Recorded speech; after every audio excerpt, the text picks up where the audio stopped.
এখনের সমাজে তো মোটামুটি নারীদেরকে সম্মান করা হয়, নারীদেরকে কিছুটা হলেও ইজ্জত করা হয়, কিন্তু আজ থেকে ১৫০০ বছর আগে যেই জামানাটাকে বলা হইতো আইয়ামে জাহেলিয়া, মূর্খের যুগ, অন্ধকারের যুগ, জাহেলিয়াতের যুগ, ওই যুগে নারীদের এক কথায় ওই যুগে রাস্তার একটা পশুর দাম ছিল, কিন্তু নারীদের সমাজে কোনো দাম ছিল না। কেন ছিল না? এটারও কারণ আছে। কারণ তৎকালীন জামানায় নারীরা তারা নিজেদেরকে নিজে সেফ করতে পারতো না, নিজেদেরকে নিজে সেফটি দিতে পারতো না। এই জন্য আপন মানুষদের কাছে, রক্ত সম্পর্কের মানুষদের কাছে নারীদের ইজ্জত হানি হতো। যেটা বলেন না, নাউযুবিল্লাহ। যখন এই রকম সচরাচর চলতে শুরু করে দিল, মানুষ নারীদেরকে সমাজের অভিশাপ, সমাজের কি অভিশাপ বলে মানুষ মনে করত। কিন্তু আল্লাহর রাসূল এসে এত সম্মান তাদেরকে দিয়েছেন যে, আচ্ছা বলেন, আমার আল্লাহ তাআলা আসমান বানাইছেন, জমিন বানাইছেন, আরশ, কুরসি, লৌহ, কলম, জান্নাত, জাহান্নাম, মানব দানব, জিন, ফেরেশতা, আল্লাহ তাআলা যে ১৮,০০০ মাখলুকাত, ৮০,০০০ আলম বানাইছেন, এর মধ্যে সবচেয়ে দামি জিনিসটা কোনটা দেখি বলেন তো? আল্লাহ যে বানাইছে, যেমন জমিন বানাইছেন, আসমান বানাইছেন, আল্লাহ আরশ বানাইছেন, কুরসি বানাইছেন, জান্নাত বানাইছেন, জাহান্নাম বানাইছেন, এইগুলার মধ্যে সবচেয়ে দামি কোনটা? জান্নাত। সবচেয়ে দামি কোনটা?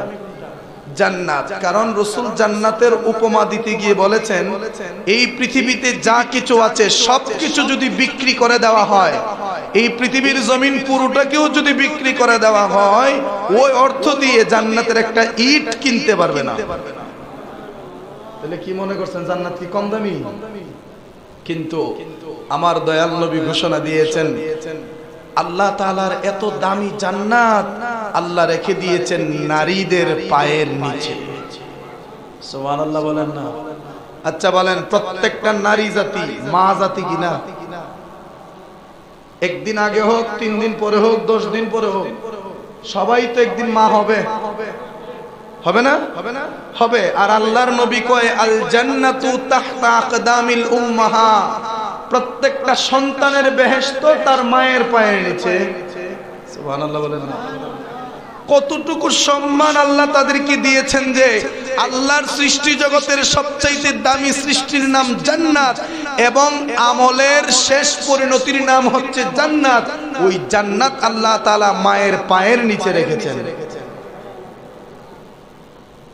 এত সম্মান আল্লাহ এবং আল্লাহর রাসূল যদি নারীদেরকে দিতে পারে, তাদের আর কি সম্মানের দরকার বলেন? এরপরে দেখা যায় তারা তাদের সম্মানের জন্য রাস্তায় বেরিয়ে মিছিল করে, আছে না নাই? আমার কথায় রাগ করেন না। এত সম্মান তাদেরকে দিবেন, এরপরেও তারা রাস্তায় বাইরে তাদের অধিকার নিশ্চিত করার জন্য আর কি অধিকার চাও? আর কি অধিকার তোমরা চাও?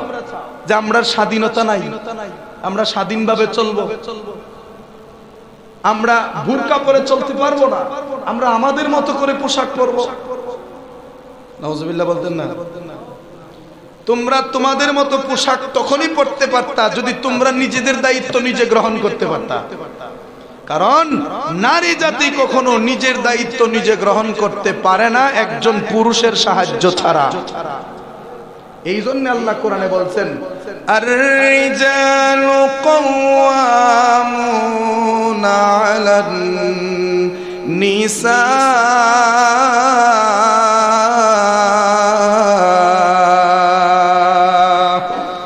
আমার আল্লাহ কয় আর-রিজালু কাওয়ামুনা আলান নিসা। আমার আল্লাহ ডাক দেয়া বলেন, পুরুষরা হচ্ছে, সমাজের পুরুষরা হচ্ছে নারীদের পরিচালক। পরিবারের পুরুষ পরিবারের নারীদের পরিচালক, সমাজের পুরুষ সমাজের নারীদের পরিচালক, দেশের পুরুষ দেশের নারীদের পরিচালক। জোরে বলেন না সুবহানাল্লাহ? এক কথায় নারীদেরকে চলতে হবে পুরুষের আন্ডারে, কোন পুরুষ চলতে পারবে না নারীদের আন্ডারে। এটা কার ফয়সালা? জোরে বলেন, এই ফয়সালা আমরা মানছি নি?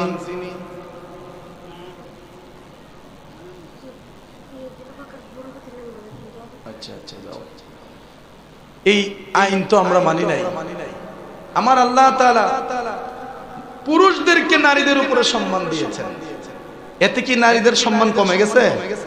না, পুরুষদেরকে আল্লাহ নারীদের উপরে সম্মান দিয়েছেন, আবার জান্নাত কি নারীদের পায়ের নিচে রেখেছেন। ওই পুরুষ জান্নাতে যাইতে গেলে একজন না একজন নারীর পায়ে পড়ে তাকে চুমাতে হবে। কথা ঠিক কিনা? প্রত্যেক পুরুষের মা আছে না নাই? মা আছে না? আছে। ওই মায়ের পায়ে চুমাইলে, মায়ের সেবা করলে, মায়ের যত্ন ওই পুরুষে করলেই তো জান্নাত পাবে, নাহলে তো সম্ভব না।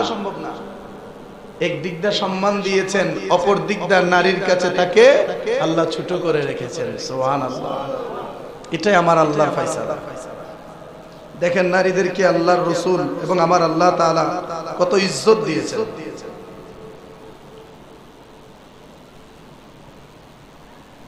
মুআবিয়া আল কুরাইশি আল কুশাইরি রাদিয়াল্লাহু তাআলা থেকে বর্ণিত, তিনি বলেন, আমি বললাম, ইয়া রাসূলুল্লাহ, আমাদের কারো উপরে আমাদের স্ত্রীদের কি কি দায়িত্ব রয়েছে, এটা আমাদের জানা দরকার,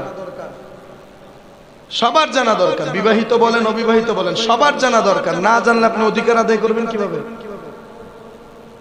আর এই অধিকার যদি আপনি ঠিকঠাক আদায় করতে না পারেন, হাসরের দিন স্ত্রী অভিযোগ করলে ধরা পড়ে যাবে।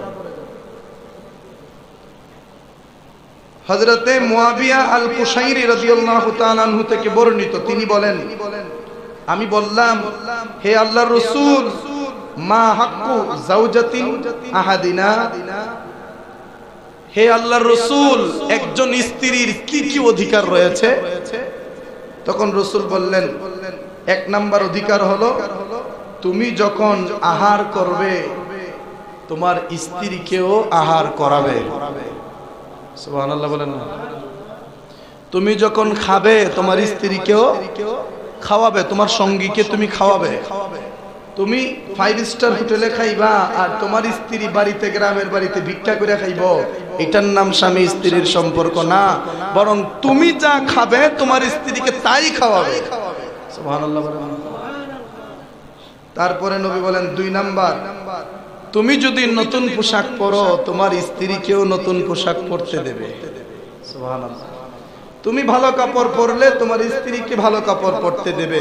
তুমি যা করো, তুমি যে পোশাক পরো, তুমি যা খাও, এই উভয়টা তোমার স্ত্রীকে শামিল রাখতে হবে। সুবহানাল্লাহ বলেন।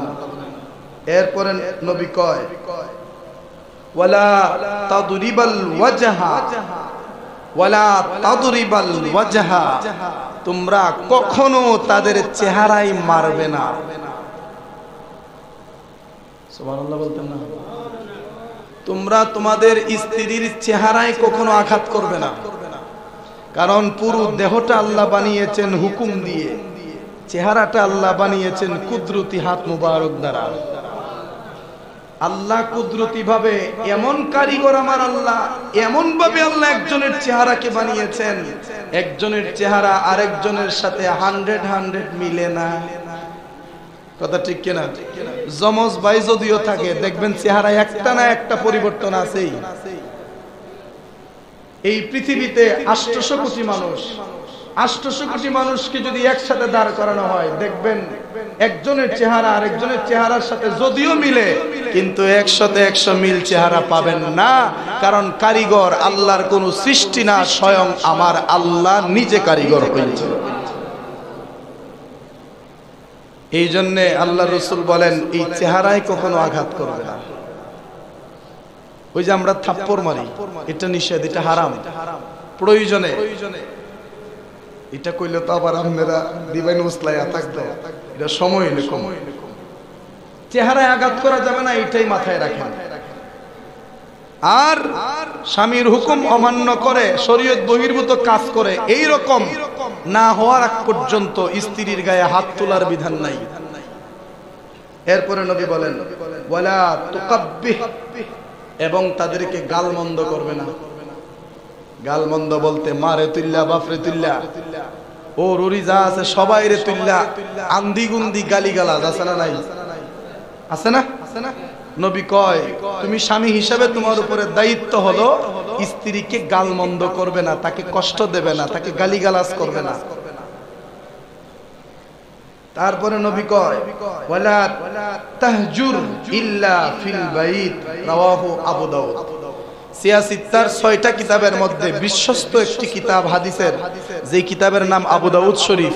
ওই আবু দাউদ শরীফের ভিতরে আল্লাহর নবী বলেন সর্বশেষ যে কথাটা, ওয়ালা তাহজুর ইল্লা ফিল বাইত, তোমরা যদিও কোনো কারণে আলাদা হও কিন্তু ঘরের বাহির হতে দিও না। কথাটা বুঝছেন না? স্বামী স্ত্রীর মধ্যে কত কিছু নিয়ে দরবার হইতে পারে, কত কিছু নিয়ে কথা কাটাকাটি হইতে পারে।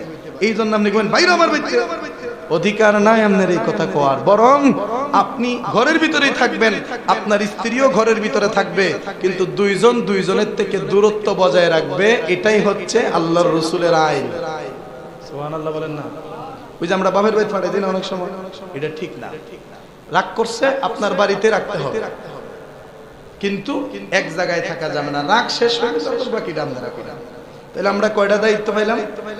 1 নাম্বার, নিজে যা খাবে স্ত্রীকে তা খাওয়াবে। 2 নাম্বার, নিজে যা পোশাক পরবে স্ত্রীকে তা পোশাক পরাবে। 3 নাম্বার, তাদের চেহারার মধ্যে আঘাত করা যাবে না। তারপরে 4 নাম্বার, তাদেরকে গালিগালাজ করা যাবে না। 5 নাম্বার, যদি পৃথক হয় একই ঘরের মধ্যে থাকতে হবে, আলাদা করা যাবে না। জোরে বলেন না সুবহানাল্লাহ। এই 5টা জিনিস মনে রাখবেন। তারপরে দেখেন নারীদেরকে আল্লাহ কত দাম দিছে, এরা যে আসলে বুঝতেছে না, এটা তো আমি বুঝি না। ওই যে রাসূল কি বলেন, ইসলামে নারীকে সম্পদের মালিক হওয়ার অধিকার দিয়েছেন।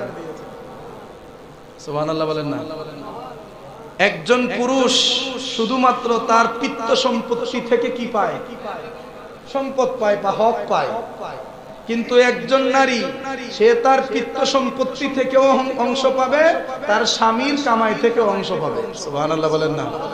তাহলে পুরুষ এই যে সম্পদের যে মিরাস, একটা বন্টন যে হয়, এই বন্টনের মধ্যে ছেলে সন্তান কয় ভাগ পায়?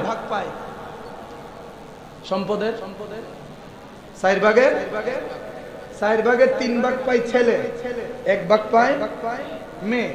তাহলে নারীরা কইব এখানে 3 ভাগ দিলাইলো আর আমরা 1 ভাগ দিল।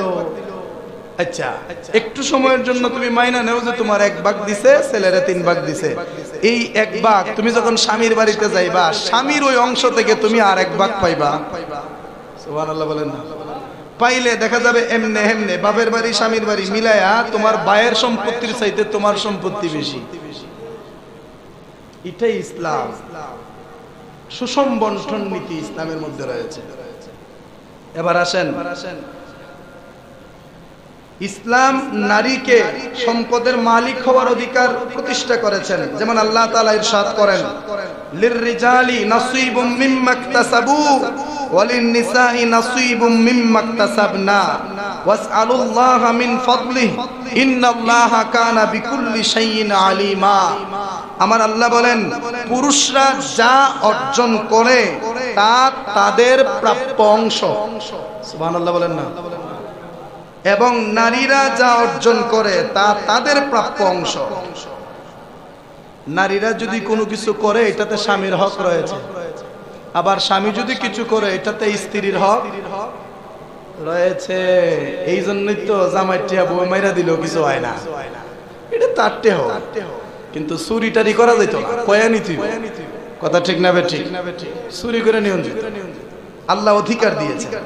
তারপর আল্লাহ কয়, আল্লাহর নিকট তার অনুগ্রহ প্রার্থনা করো এবং নিশ্চয়ই আল্লাহ সর্ব বিষয়ে সর্বজ্ঞ। আল্লাহ সবকিছু জানেন, আল্লাহ সবকিছু দেখেন, শুনেন, বুঝেন। তো আল্লাহ তাআলাকে ফাঁকি দেওয়া সম্ভব না। তুমি একজনের অগোচরে আরেকজনের সম্পদ লুট করে নিবা, এইটা কোনোদিন হতে পারে না। জোরে বলেন না সুবহানাল্লাহ। নারীদের ইজ্জত আল্লাহ তাআলা আরো কত দিয়েছেন দেখেন। আল্লাহ তাআলা ইসলামে নারীদেরকে এমন একটা ক্ষমতা দিয়েছেন যে তারা নিজেদের পছন্দের স্বামী মানে কি করতে পারবে? গ্রহণ করতে পারবে। সুবহানাল্লাহ। এটা মাথায় রাখবেন অভিভাবক যারা আছেন, আপনারা দেখুন, যেহেতু ইমাম, সেহেতু ইমাম হিসেবে দায়িত্ব আছে। বয়স কম সেটা দেখলে চলবে না, দেখতে হবে ইমাম। ইমাম বলতে সবার মুরব্বী। কথা ঠিক কিনা? না আমি ভুল কইছি কথাটা? পোলাটা ছোট হইতে পারে, কিন্তু ইমাম তো এই জন্য মুরব্বী, কথাগুলো মানতেই বাংলা। ইসলাম নারীদেরকে সৎ স্বামী নির্বাচন করার অধিকার দিয়েছেন। আল্লাহ তাআলা বলেন, তোমরা যখন স্ত্রীকে তালাক দাও এবং তারা তাদের ইদ্যত পূর্ণ করে, তারা যদি বিধিমতো পরস্পর সম্মত হয়, তবে স্ত্রীগণ নিজেদের স্বামীদেরকে বিবাহ করতে চাইলে তোমরা বাধা দিও না। বুঝছেন কিছু? ওই এখানে আমরা দেখো ইল্লা করেন লাগবো, ইল্লা এই বিষয়টা উল্লেখ হয়েছে, আমি বুঝাই দিই। কোন স্বামী কোন কারণবশত স্ত্রীকে তালাক দিয়ে দিল, ওই স্বামী জিন্দেগিতে আর ওই স্ত্রীকে বিবাহ করতে পারবে না যদি ওই স্ত্রী নিজে সম্মত হয়ে এই আগের স্বামীকে গ্রহণ না করে। মাথায় ঢুকায় নেন বালা করে। এর বহির্ভূত যদি হয় সেটা জেনার অন্তর্ভুক্ত হবে। যদি কোন স্বামী স্ত্রীকে শরীয়ত মতো তালাক দিয়ে দেয়, তাহলে ওই স্ত্রীর সাথে স্বামীর সম্পূর্ণ বৈবাহিক যে সম্পর্ক, এটা শেষ, বাতিল হয়ে গেছে। তারপর স্ত্রীর একটা ইদ্যত পূর্ণ হতে হবে 3 মাস বা 4 মাস। এই সময়টা অতিবাহিত হওয়ার পর ওই স্ত্রীর কাছে স্বামী আবার প্রস্তাব করবে যে তুমি তো আমার স্ত্রী ছিলে, আমি তো তোমাকে তালাক দিয়ে দিয়েছিলাম, আবার আমি তোমাকে চাচ্ছি, তুমি কি আমাকে চাও কিনা? যদি ওই স্ত্রীর সম্মতি দেয় যে আমি রাজি, তাইলে আবার নতুন করে দুইজনের মধ্যে বিবাহ হতে হবে। পুরনো বিবাহ, আগের যে বিবাহ ছিল পূর্বের, এটা বাতিল হয়ে গেছে। নতুন করে আবার কি করতে হবে? বিবাহ করে আপনার আগের স্ত্রীকে আপনি নিতে পারবেন। এছাড়া আপনি তালাক দিয়ে দিয়েছেন, ওই স্ত্রী যদি বলে আমার আগের স্বামী আমার ভালো লাগে না, আমি নতুন করে ভালো একজন দিনদার স্বামী দেখে গ্রহণ করব, এটা সম্পূর্ণ স্ত্রীর অধিকার, স্বামী সেখানে কোনো হস্তক্ষেপ করতে পারবে। এই জন্য বুঝা টুজ্জা। এরপরে রাসূল সাল্লাল্লাহু আলাইহি ওয়াসাল্লাম ইরশাদ করেন, বিধবা যারা, যাদের স্বামী নাই, ওই বিধবা মহিলা তার নিজের মতামত ব্যতীত এই বিধবা মহিলাকে অন্য কোথাও বিবাহ দেওয়া যাবে না। আগে বিবাহ এই বিধবা মহিলার মতামত আপনাকে গ্রহণ করতে হবে, তারপরে তার মত অনুযায়ী তাকে বিবাহ দিতে হবে। তারপর 2 নাম্বার, কুমারী মহিলাকে, মেয়েকে তার অনুমতি ব্যতীত বিবাহ দেওয়া যাবে না। বিধবাকে তার মতামত আর কুমারীকে তার অনুমতি, সে অনুমতি দিতে হবে, নাইলে কোনদিন মা বাপ যদি একবারে সব একত্র করে মেয়ে যদি অস্বীকৃতি জানায়, বিবাহ হবে না। আর যদি পিতামাতা তাকে প্রহার করে, আঘাত করে, মারধর করে যদি বিবাহতে বাধ্য করে, এই বিবাহ সহি হবে না। আমরা তো জানি না আসলে বর্তমান সমাজের বহু সংসার আছে যেগুলো অনেক আগেই তালাক হয়ে রয়েছে, এখনো সংসার করতেছে, জানে না বিধায়। কথা ঠিক কিনা? জানে না বিধায় তারা এমন করতেছে। বাবা, অনুরোধ করি, এই সম্পর্কটা আল্লাহর পক্ষ থেকে পবিত্র একটা বন্ধন, পবিত্র একটা সম্পর্ক, যেটার সাথে জান্নাতকেও তুলনা করা যায়। সুবহানাল্লাহ বলেন। কষ্ট পাইতেছেন আপনারা? কথা শেষের দিকে নিয়ে একটু মাসালাগুলি আপনাদের শোনাইতেছে। আল্লাহর নবী রাহমাতুল লিল আলামিন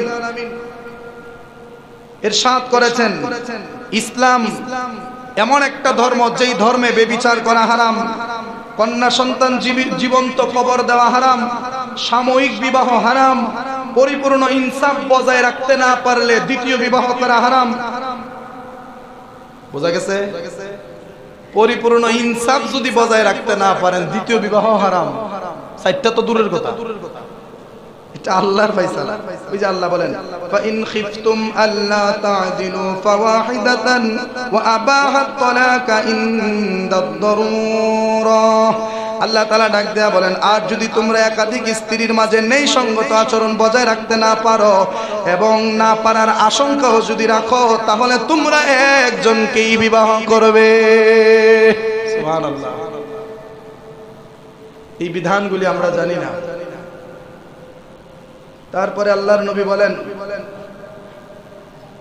আর প্রয়োজনে কি কইরো না, প্রয়োজনে আমার আল্লাহ তাআলা তালাক দেওয়াকে বৈধ করেছেন। নবী করিম সাল্লাল্লাহু আলাইহি সাল্লাম ইরশাদ করেন, ক্বালান নবী সাল্লাল্লাহু আলাইহি সাল্লাম আবগাদুল হালালি ইলাল্লাহিত তালাক, রাওয়াহু আবু দাউদ। আবু দাউদ শরীফের হাদিসের মধ্যে নবী বলেন, আল্লাহর নিকট জিনিসটা হালাল, কাজটা হালাল, কিন্তু সবচেয়ে ঘৃণিত হালাল, সেইটার নাম হচ্ছে তালাক। সেটার নাম কি? তালাক। তালাক এটা হচ্ছে বেশাবাদ ফিরে গেল। আপনি দেখতেছেন কোনোভাবে আর সম্ভব না, তখন এইটা দিয়ে ছুটে যাওয়া।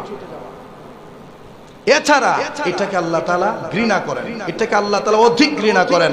কারণ একটা সম্পর্ক ছিন্ন হয়ে যাওয়া যে উভয় পক্ষের জন্য কতটা কষ্টদায়ক, যারা এইরকম হইছে তারা ছাড়া কেউ বুঝবে না। নারীদেরকে আল্লাহ কত ইজ্জত দিয়েছেন, কত সম্মান দিয়েছেন। যদি আপনি খোঁজ করেন তাহলে আপনি দেখবেন ইসলামের পূর্ব যুগ থেকে বর্তমান যুগ পর্যন্ত ইসলামকে প্রতিষ্ঠিত করার পেছনে নারীদের সবচেয়ে বেশি অবদান রয়েছে। সুবহানাল্লাহ বলেন না? আচ্ছা দেখি আপনাদের কারো জানা থাকলে বলেন, ইসলামের জন্য, ইসলামকে রক্ষার জন্য সর্বপ্রথম জীবন দিয়েছিলেন একজন মহিলা, ওনার নাম কি? ইসলামের জন্য সর্বপ্রথম কোন পুরুষ জীবন দেয় নাই।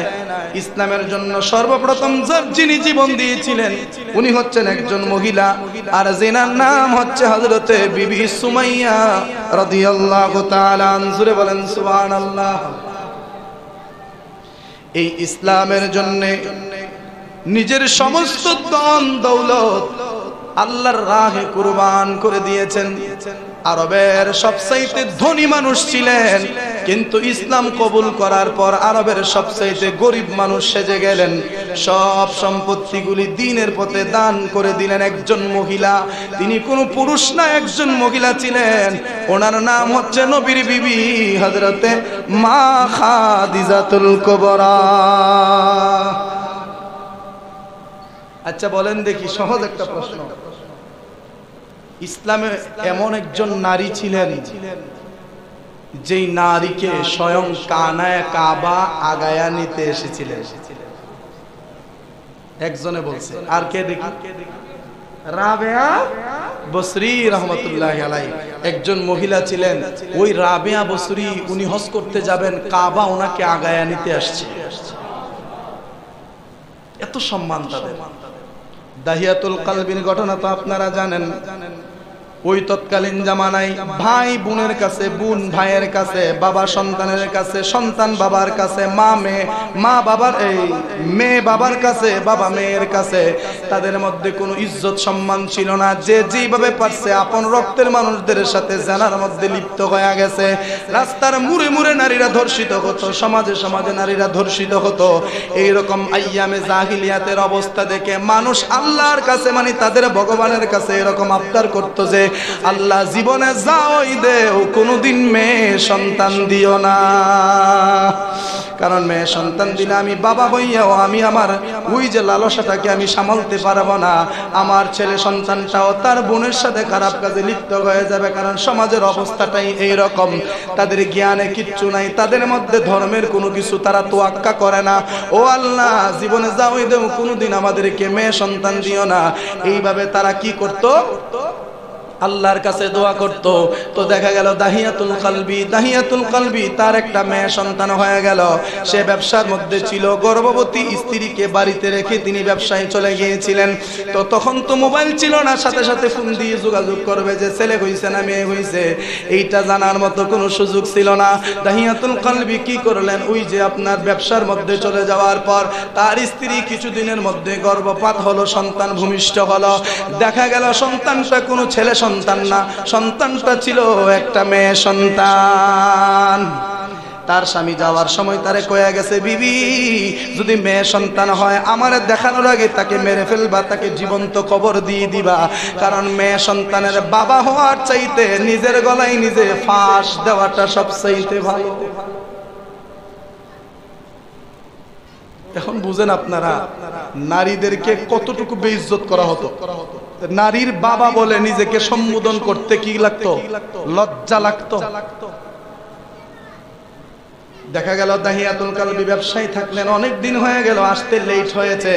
এই দিকটা তো মা সন্তান ভূমিষ্ঠ করার পরে মায়ে তো কোনোদিন সন্তানকে হত্যা করতে পারে না। ল্যাংরা লুলা কানায়া তো হইলে নাহি ফেলে, ধুলা যাইরা থবু মায়ের টান দিয়া লই কুলে। কথা ঠিক কিনা? ল্যাংরা লুলা তোর কানা হইলে নাহি ফেলে, ধুলা যাইরা থবু মায়ের টান দিয়া লয় কুলে।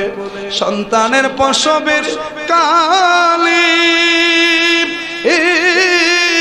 ভোগমাই সাজাই নয়ন জলে রে, বলে আমায় আল্লাহ যাও গো লয়া সন্তানের নিও না, দুঃখের দরদি আমার জনম দুঃখী মা, গর্ভধারিণী মা জনম দুঃখিনী মা, দুঃখের দরদি আমার জনম দুঃখী মা। সন্তান যেমনই হোক মা কোনোদিন সন্তানকে হত্যা করতে পারে না। কথা ঠিক কিনা? আর বর্তমান সোশ্যাল মিডিয়া খুললে দেখবেন স্টার জলসা দেখতে বাধা দিছে, আর এক পুরুষের সাথে পরকিয়া করতে বাধা দেওয়ার কারণে নিজের সন্তানরে নিজে গলা কেটে মেরেছে। বহুত ইতিহাস আছে। তো বাবা আমার কথা আমি শর্ট করে ফেলতেছি। ওই দাহিয়াতুল কালবে আসতে দেরি হলো, সন্তানটা ফাঁকি দিয়ে মোটামুটি বড় হয়ে গেছে, প্রায় 4 থেকে 5 বছর বা 6 বছরের একটা মেয়ে হয়ে গেছে। সুবহানাল্লাহ। 6 বছর পর সে যখন দেশে আসলো, আয়েশা দেখে তার ঘরের ভিতর ফুটফুটে একটা কন্যা সন্তান। কন্যা সন্তানটা দেখে তো তার চোখ বড় বড় হয়ে গেল। স্ত্রীর ডাক দেখ, স্ত্রী এই মেয়েটা কার? কারি স্বামী, আপনাকে তো বলতে ভুলে গিয়েছিলাম, আপনি যে আমার গর্ভে সন্তান রেখে আপনি ব্যবসায় চলে গিয়েছিলেন, ওই সন্তানটা তো আমি হত্যা করতে পারি নাই। আপনি বলছিলেন যে আমি তা করতে পারি না, কারণ দেখেন তার চেহারাটা কত সুন্দর, কারণ তার নামই ছিল জামিলা। সুবহানাল্লাহ বলেন না? জামিলা শব্দের বাংলা কি জানেন? জামিলা বা জামিলুন, এই শব্দের বাংলা অর্থ হচ্ছে অধিক রূপবতী, অধিক সুন্দরী। সুবহানাল্লাহ বলেন না? তাইলে যার নাম জামিলা সে দেখতে কতটা সুন্দর। কিন্তু বর্তমান জামানায় বেড়ার নাম হইলো, আবার রাগ করেন না, বেড়ার নাম হইলো সুন্দর মিয়া, দেখতে কালা। বেড়ার নাম কালা মিয়া, দেখতে সুন্দর। কথা ঠিক কিনা? বেড়ার নাম লাল মিয়া, কিন্তু বেড়া তো হয়তলার খালির মতো। লাল মিয়া হইলো কেমনে? বেড়ার নাম সোনা মিয়া, বেড়ার শৈল্য রূপা বলতে কিচ্ছু নাই, সোনাই ভুগতে। কথা ঠিক না ভাই? ঠিক এইরকমটা চলে। কিন্তু মনে রাখবেন সন্তানটার নাম রাখবেন 7 দিনের দিন। সন্তান 7 দিনের দিন, আপনি 7 দিনেই বুঝতে পারবেন সন্তানটা কেমন হতে পারে, ওই আন্দাজ করে নাম রাখবেন। আমরা তো হুজুরের বেচারে দেই, সব হুজুরও কোরআন সুন্নাহ দিকে একটা নাম রাখে, কিন্তু পরবর্তী 6 মাস পরে এই নাম আর তুহাইও পাওয়া যায় না, কারণ পরে ডাহে জান্টু, মিন্টু, সেন্টু, হ্যাঁ, পপি, ডোপি, এটা কি নাম? ইসলামের নাম কত সুন্দর, মারিয়াম, কত সুন্দর জান্নাত, কত সুন্দর সুমাইয়া, কত সুন্দর সুরাইয়া। এই নামগুলি কিন্তু ইসলামিক নাম। এগুলার তো ধার আমরা ধারি না। বাবা রাগ করেন না, কথা শেষের দিকে। তো কইতেছে এত সুন্দর সন্তানটা আমার মেয়ে, তার নিজের বিবেকেও বাধা দিল যে এই সন্তানটার আমি কিভাবে মারবো। বিবেকে বাধা দিলে কি লাভ হইব? বড় হইছে 6 বছর হইছে, আর কয়েক বছর পরই তো সে ধর্ষিত হবে সমাজে, আর কয়দিন আমি আটকে রাখতে পারবো তাকে? এই জন্য সিদ্ধান্ত নিলেন যত সুন্দরী হোক তাকে মেরে ফেলতে হবে, এছাড়া আমার বাঁচার কোনো উপায় নাই, আমার ইজ্জত বাঁচানোর উপায় নাই। মাকে বললেন তোমার মেয়েরে দাও তো, একটু ঘোরায় নিয়ে আসি, বাগান টাগান পরিদর্শন করায় নিয়ে আসি। তো এত আদর এত যত্ন দেখে স্ত্রীও সন্দেহ করছে না যে মারার জন্য নিয়ে যাচ্ছে। ভালোভাবে সাজায়া গুজায়া দিলেন। মেয়েটাও নাচতে নাচতে বাবার কুলে উঠে পাহাড়ের দিকে রওনা হয়ে গেলেন। তো যাইতেছে আর বলতেছে, বাবা আমার আপনি কোথায় নিয়ে যাচ্ছেন? তোমার নানার বাড়ি। সুবহানাল্লাহ বলেন না? ও মা, তোমাকে তোমার নানা বাড়ি নিয়ে যাচ্ছি। মেয়েটা 6 বছরের মেয়ে, কম বেশি কিছু বুঝে কি বুঝে না? বুঝে। মেয়েটা ডাক দেখ, আব্বা আপনি যতদিন আমার কাছে ছিলেন না, আমার আম্মা তো আমার ফাঁকে ফাঁকে নানা বাড়ি লইয়া গেছে, কিন্তু এই রাস্তা দিয়া তো যায় না, আর এক রাস্তা দিয়া নানা বাড়ি গেছে। সুবহানাল্লাহ বলেন না? আব্বা আপনি না না, এই দিক দিয়ে রাস্তাটা ভালো, এই দিক দিয়ে রাস্তাটা সুন্দর, তোমাকে দেখায় নিয়ে যাব, এই জন্য এই দিক দিয়ে নিয়ে যাচ্ছি। নিতে নিতে নিতে নিতে জঙ্গলার মাঝখানে নিয়ে গেল। জংলার মাঝখানে নিয়ে মেয়েটারে দাঁড় করাইলো। ছোট ছোট পাথর, বড় বড় পাথরগুলি সরাইয়া সরাইয়া একটা গর্ত খুঁড়তে শুরু করলো। মেয়েটা ডাক দেয়া কয়, বাবা এখানে আপনি কি করেন? মা তুমি টেনশন কইরো না, এখানে আমি একটা কাজ করতেছি, তুমি একটু পরে এসে দেখা যাও। একটু দূরে দাঁড় করায় গাতাটা করছে আর কি। এই গর্তটা কমপ্লিট হওয়ার পর মেয়েটারে কইতেছে, মা একটা কাজ করো। বাবা এখন কি করছি দেখবানি? আয়ো। মেয়েটারে ডাইকে আনছে, আইনা কো দেখো তো উকি দিয়া নিচে কিছু দেখতে পাও কিনা। উকি যখন দিছে নিচে দেখবে, পিছন থেকে ধাক্কা মেরে মেয়েটারে গর্তের মধ্যে ফেলে দিছে। গর্তের মধ্যে ফালাইয়া দিয়া ধীরে ধীরে যখন মাটি চাপা দিয়ে দিচ্ছে, ওই মেয়েটা এমন করুণ সুরে, এত মায়ার সুরে বাবারে ডাকতেছে, বাবা আপনি কি করে পারলেন আপনার নিজের মেয়েটাকে আপনি গর্তের মধ্যে মাটি চাপা দিয়ে দিতেন? আব্বা আমি তো আপনার মেয়ে। ও আব্বা আমাকে আপনি মারবেন না, আমাকে আপনি হত্যা করবেন না, একটা কাজ করেন, গর্ত থেকে তুলে আমাকে জংলায় ছেড়ে দেন, আমাকে বাঘে খেয়ে ফেলুক, আমাকে সিংহে খেয়ে ফেলুক, আমার কোনো আপত্তি নাই। ও বাবা নিজের মেয়েকে নিজে হত্যা করে চিরজীবনের জন্য জাহান্নামী হয়েন না আব্বা, আপনি আমাকে ছেড়ে দেন। আমি জিন্দেগিতে কোনোদিন আপনার পরিচয় মানুষের সামনে দেব না। আমি বলবো আমি অনাথ, আমার বাবা নাই, আমার মা নাই, আমার জন্ম কোথায় হয়েছে আমি জানি না বাবা, আমি জিন্দেগিতে আপনার ঘরের দরজার সামনে যাব না, দয়া করে আপনি আমাকে প্রাণে মারবেন না। এমন ভাবে আবদার করার পরেও দাহিয়াতুল কালবির দিল নরম হলো না। সে বলতেছে, তুমি যত কিছুই বলো, আজকে তোমাকে ছেড়ে দেওয়ার মতো শক্তি আমার নাই, কারণ আজকে ছেড়ে দিলে আজ না হোক কাল একদিন না একদিন বাবার পরিচয় দেওয়ার জন্য আমার বাড়িতে ঠিকই আসবে। নাউজুবিল্লাহ বলতেন না? শেষ পর্যন্ত মেয়েটার হত্যা করে ফেলল, মেয়েটা শহীদ হয়ে গেলেন। পরবর্তীতে দাহিয়াতুল কালবি যখন নিজের অপরাধ বুঝতে পারলেন, রসুলের কাছে গেলেন। আল্লাহ রসুলের কাছে যাওয়ার পর আল্লাহ রসুলের কাছে কেঁদে কেঁদে বলতেছেন, ইয়া রাসূলুল্লাহ ইসলাম কবুল করলে আমার আল্লাহ তাআলা কি বান্দার সব গুনাহ মাফ করে দেয়? নবী বললেন, হ্যাঁ অবশ্যই। তুমি কি জানো না ইসলাম কবুল করার আগে ওইগুলাকে আল্লাহ তাআলা পাত্তা দেয় না, ইসলাম কবুল করার সাথে সাথে পূর্বের সকল অপরাধ মাফ। দাহিয়াতুল কালবি কয়, ইয়া রাসূলুল্লাহ আমাকে কালেমা পড়ায় মুসলমান বানান, তবে ইয়া রাসূলুল্লাহ আমি বিশ্বাস করি আমার জীবনের সকল গুনাহ যদিও আল্লাহ মাফ করে দেয়, কিন্তু একটা গুনাহ আল্লাহ কোনোদিন ক্ষমা করবে না। কই গুনাহটা কি? তখন ওই মেয়ের কথাটা বললেন, নবী গো আমি আমার নিজের মেয়ে যে এত সুন্দরী ছিল, এত ভালো ছিল, যে মারা যাওয়ার আগে আমাকে এত করুণ সুরে ডাকলো, এত কাতর সুরে ডাকলো, কিন্তু আমার মতো পাষাণের দিল নরম হলো না। আমি আমার নির্দোষ মেয়েটাকে শহীদ করে দিয়েছিলাম, মেরে ফেলেছিলাম। ও ইয়া রাসূলুল্লাহ আমার বিশ্বাস আল্লাহ এই অপরাধ ক্ষমা করবে না। আল্লাহর নবী মুস্কি একটা হাসি দিয়া বলে, তুমি কি এই কাজটা ইসলাম কবুল করার আগে করছো নাকি পরে? ও ইসলাম কবুল করার আগে। আল্লাহর সাথে শিরিক সহ সকল অপরাধ আল্লাহ ক্ষমা করে দেয় ইসলাম কবুল করার সাথে সাথে। অতএব তোমার ওই মেয়ের জন্য তোমাকে টেনশন করতে হবে না, তোমার ওই মেয়ে জান্নাতের পাখি হয়ে গেছে। তাহলে এত কম দাম ছিল মেয়েদের, নারীদের, কিন্তু ইসলাম এতটাই সম্মান দিয়েছেন যে এই পৃথিবীতে আপনি দেখান একজন নারীর মতো সুখী একজন পুরুষ আছে? পারতেন না, কারণ নারীরা সবচাইতে সুখী, নারীরা সবচাইতে আনন্দিত। আল্লাহ তাআলা যেন নারীদের যথাযথ কদর আমাদেরকে করার তৌফিক দেন, সকলে পড়ি আমিন। নারীরা যেন তাদের অধিকারের বাহিরে, তাদের কর্তব্যের বাহিরে যেন তারা না যায়, তারা যেন তাদের সীমার মধ্যে সীমাবদ্ধ থাকে। আল্লাহ তাআলা যেন নারীদেরকেও সেই তৌফিক দান করেন, সকলে পড়ি আমিন। আমার কথাবার্তায় আপনারা এবং কোনো মা বোন যদি কষ্ট পেয়ে থাকেন, আল্লাহর হস্তে ক্ষমা করবেন, দোয়া করবেন। আসসালামু আলাইকুম ওয়া রাহমাতুল্লাহি ওয়া বারাকাতুহু। যারা সুন্নাত পড়েন নাই, সুন্নাত পড়েন।